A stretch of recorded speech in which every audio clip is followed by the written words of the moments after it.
Bem-vindo ao screencast sobre como conduzir um projeto de investigação, com particular incidência para a área da saúde.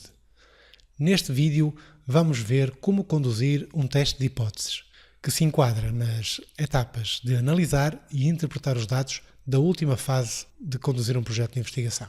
E para que é que isso é útil?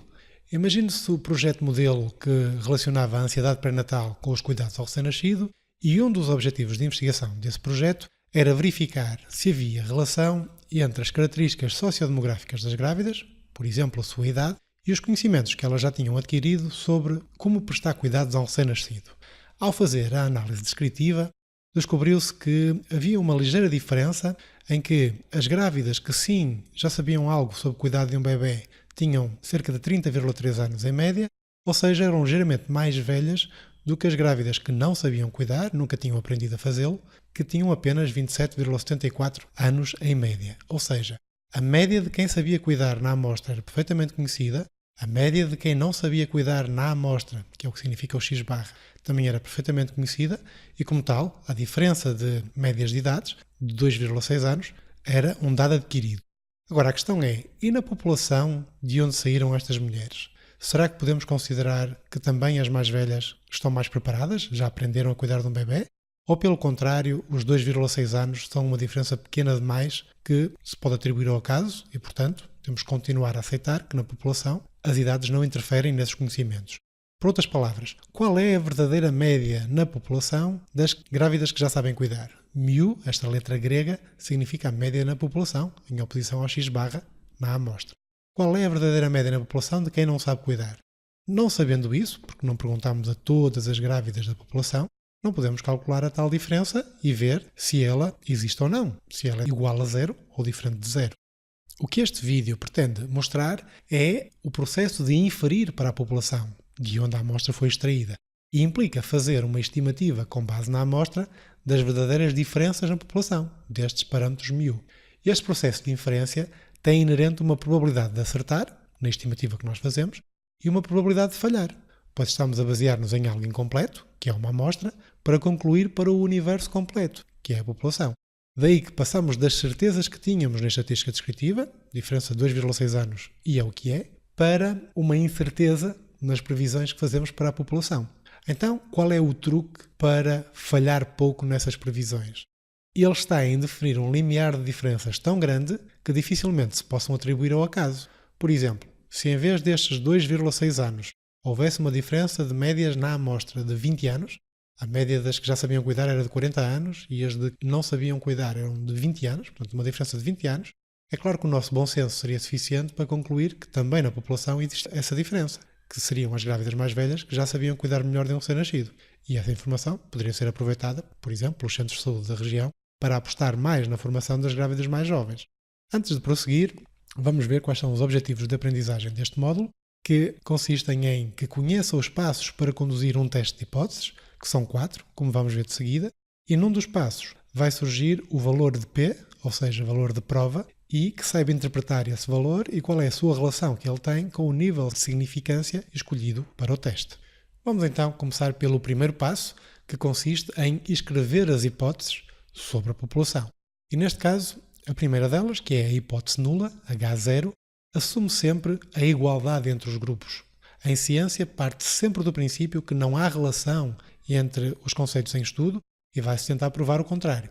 Portanto, o que diz a hipótese nula neste caso é que a média na população, μ, das idades de quem sim já aprendeu a cuidar de um bebê é igual à média na população das idades de quem não aprendeu a cuidar. Ou seja, não há diferenças de idades entre os dois grupos. A hipótese alternativa, H1, diz, neste caso, o oposto, que a média de idades de um grupo é diferente da média de idades do outro. E neste caso, diz apenas que é diferente, não diz que este grupo é mais velho do que aquele ou vice-versa. Daí que se considera que a hipótese é bidirecional. Ela tanto vai ser verdadeira se o grupo do sim for mais novo que o grupo do não, como se o grupo do sim for mais velho que o grupo do não. Daí o nome bidirecional. Ela vai ser provada verdadeira ou falsa nas duas direções.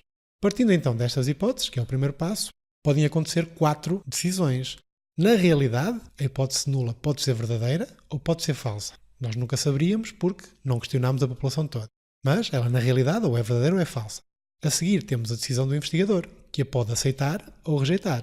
Imaginando que ela na realidade é verdadeira, se o investigador a aceitar, a der como verdadeira, ele está a tomar uma decisão correta. O mesmo se passa se ela na realidade é falsa e o investigador a rejeitar, portanto, a der como falsa. Também está a tomar uma decisão correta. Quando é que ele falha? Quando na realidade a hipótese nula é verdadeira e ele decide rejeitá-la. Está a cometer um erro que se chama do tipo 1. Também acontece um erro quando na realidade a hipótese nula é falsa, mas ele acaba por aceitá-la. Portanto, dá-a como verdadeira. Estaria a cometer um erro do tipo 2. O processo de conduzir um teste de hipóteses consiste em tentar minimizar estes erros para, na maior parte dos casos, chegar a decisões corretas. Mas então, primeiro passo, escrever as hipóteses. Segundo passo, realizar o teste adequado às conclusões que se pretendem tirar. Neste caso, o que se pretende são comparar as médias em 2 grupos de sujeitos. Como tal, ou teremos que aplicar um teste T para 2 amostras independentes, se estiverem reunidos os pressupostos para fazer esse teste, por exemplo, a variável, neste caso idade, ser simétrica nos 2 grupos, nas que sabem e nas que não sabem cuidar. Caso esses pressupostos não se verifiquem, já temos que usar um outro teste, que seria o teste U de Mann-Whitney. Como veremos esses pressupostos mais adiante, aqui vamos partir do princípio que é o teste T que temos que realizar e, fazendo-o para esta situação em concreto, de comparar as idades de quem sabe cuidar de um bebê versus quem não sabe, obteremos este resultado. O resultado diz que o teste T tem um valor de 1,48 e o valor de prova, que é o SIG, como vamos ver a seguir, é 0,146. Portanto, esse é o terceiro passo. Primeiro, escrever as hipóteses. Segundo, realizar o teste. Terceiro, registar o valor de P, que no SPC se chama SIG, que era aquele valor assinalado a vermelho na tabela anterior. Comparar esse valor de P com o critério de rejeição, que se designa por alfa, e decidir rejeitar ou não a hipótese nula.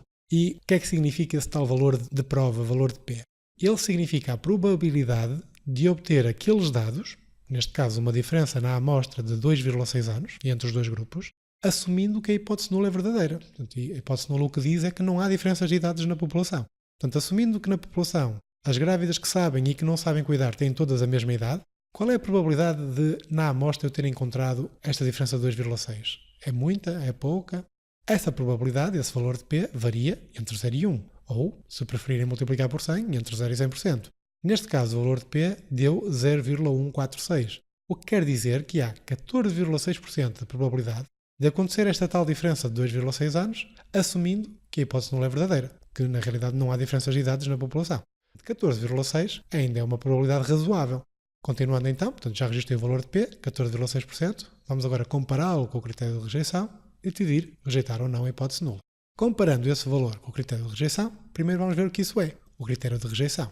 Se o valor de P for muito pequeno, nós dizemos que a probabilidade da hipótese nula acontecer é remota, quase nunca acontece, então vamos rejeitar a hipótese nula. Pelo contrário, se o valor de P não for pequeno, portanto já for razoável, nós não rejeitamos a hipótese nula. Ou, o que é semelhante, não é bem a mesma coisa, aceitamos a hipótese nula. Porque é que não é bem a mesma coisa? Porque com estes dados, com esta amostra, não foi possível rejeitar. Não quer dizer que com outra amostra não se chegasse a essa conclusão. Mas então, o valor de P vai ser comparado com o que é isso de muito pequeno. Isso depende do tal nível de significância que nós definirmos para o teste. E normalmente utiliza-se 5% como o nível de significância, como um critério de rejeição. Ou seja, se a probabilidade da hipótese nula acontecer for até 5%, sei lá, 0,1, 0,5, 1%, 2%, se ela for assim tão pequenina, nós dizemos, ela até pode acontecer, mas é tão remota essa possibilidade que eu vou rejeitar a hipótese nula.